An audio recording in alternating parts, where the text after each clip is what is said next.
Welcome everyone to my mid-May, I guess you can call it, early June review of the 200th issue of the Sonic the Hedgehog comic book. That's right, the 200th issue.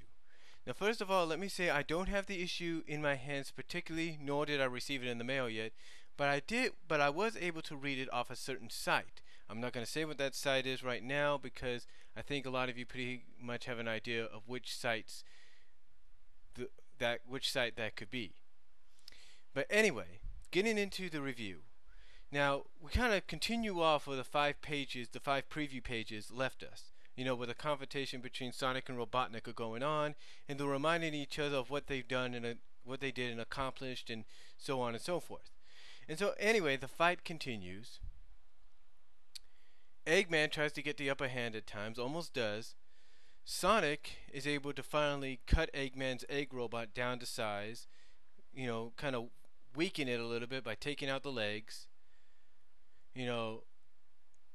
And during all this time, you could tell that Eggman's starting to finally officially crack, if you will.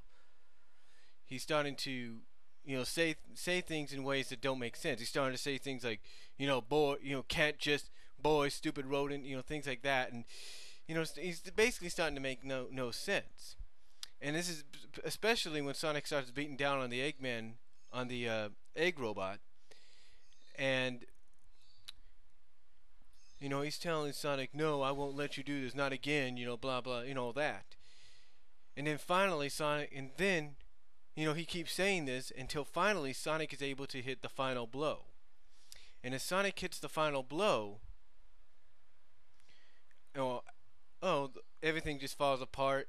Eggman goes flying, if you will, a little bit. Sonic's got Eggman's glasses, and Sonic is basically goes on to tell him that, hey, you're done, you're over, you're finished. This war is done. You've lost. Your empire has fallen. Basically goes on to tell him that, hey, it's done. It is over, and the empire's fallen, and that he'll leave the rest of the good conquers over evil, and evil always falls kind of deal to speech to Allie.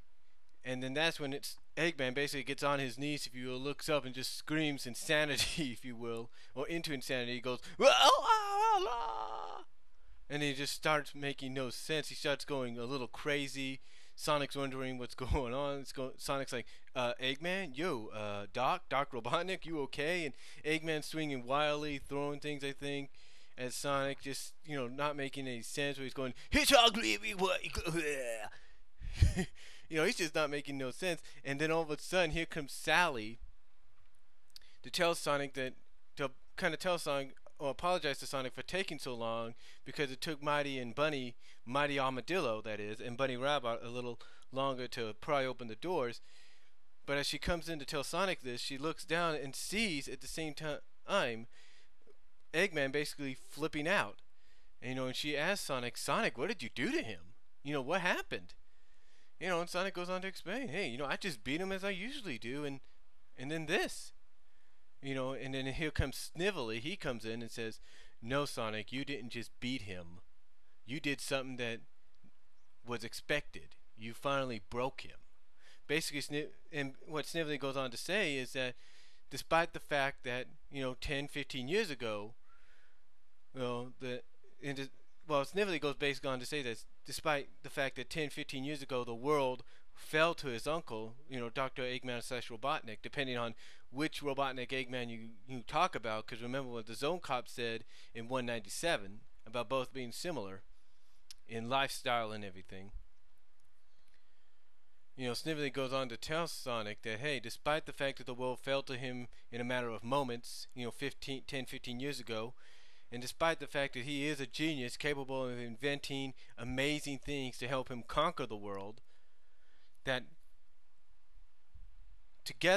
all of that combined together could not help him achieve his one goal, and that is to take Sonic down, defeat Sonic once and for all. And that his defeat at New Mobotropolis, which is basically a reference to issue 177, the three-parter which started in the 175 anniversary issue, was what started Robotnik downhill to insanity.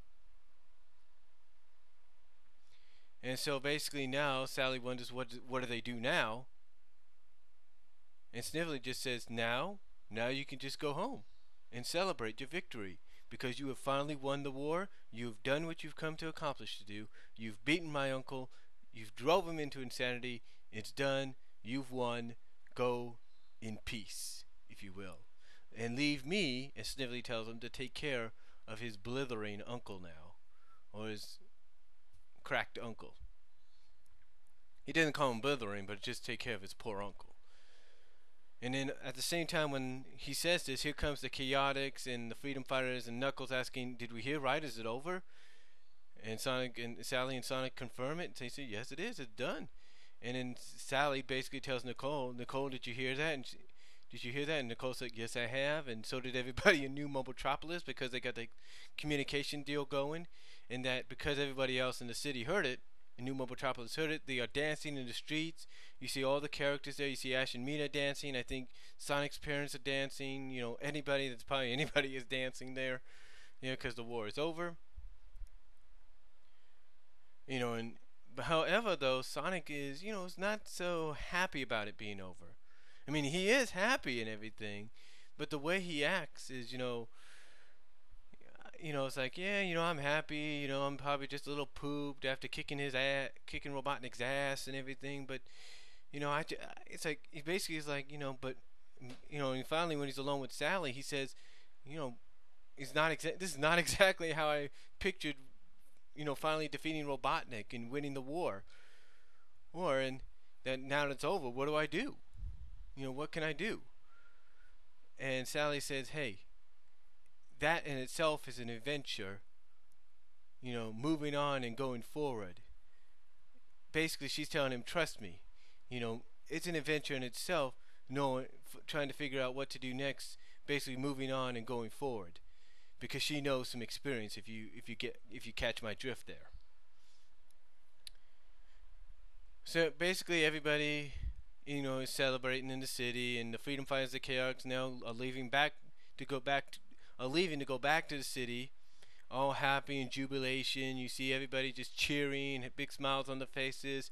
You see Knuckles and Julie Sue kissing in the background on I don't know if it's a truck or hovercraft or something. You see Amy blowing Sonic a kiss, although it doesn't really mean nothing. You see Sally smiling. Everybody's just happy now. But unknown to them, though, trouble is just brewing. Because now we see Snively, now we see Eggman locked up in a padded room with a straitjacket on him. And Snively saying, don't worry, Uncle. They're gone. No more Mobians. No more Hedgehogs. And he's just like, where? Hedgehogs? We don't know. Where? Why? He's just, locked up as a crazy, insane, kind of like an asylum, little asylum, if you will. And Snively says, don't worry about your precious little empire. I found a person that's capable enough to take care of it, and together we will rule happily ever after. And then when he's telling him this, he also calls him a bloated idiot. And then he's informed that the guest, or the new co-ruler, has arrived. And as he goes, and then we see this big ship, looks like some kind of a Chinese deal, if you will, Hong Kong like. Palace is on top of this blimp. It lands.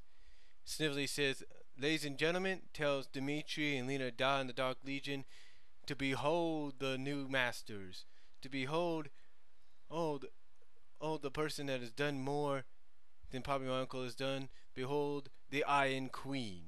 And then you see the Iron Queen come out, and she has her minions with her, ninjas, a big bull with horns, looks like a little brown or orange bat, if you will.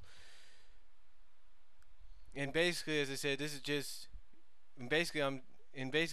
saying the war with Eggman may be over now, but a new war is about to begin.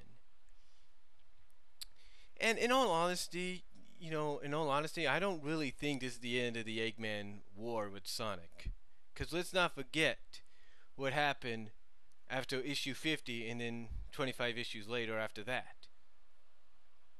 But overall, I have to say that even though I don't physically have the book in my hands right now, but by reading it on this certain site, I have to say it's a very good issue, a great anniversary issue, a great way to wrap up an era, if you will, and start a new one. And all I could say is I cannot wait to see what Ian has in store with us with its new Iron Queen Snively Alliance and Dark Legion Alliance. Um, I just really can't wait. And that's all I can say for issue 200. I hope you enjoyed my review, and I'll be back with my monthly opinions real soon. And that's all I can say. Till next time, take care and God bless. And I give it a 10 out of 10.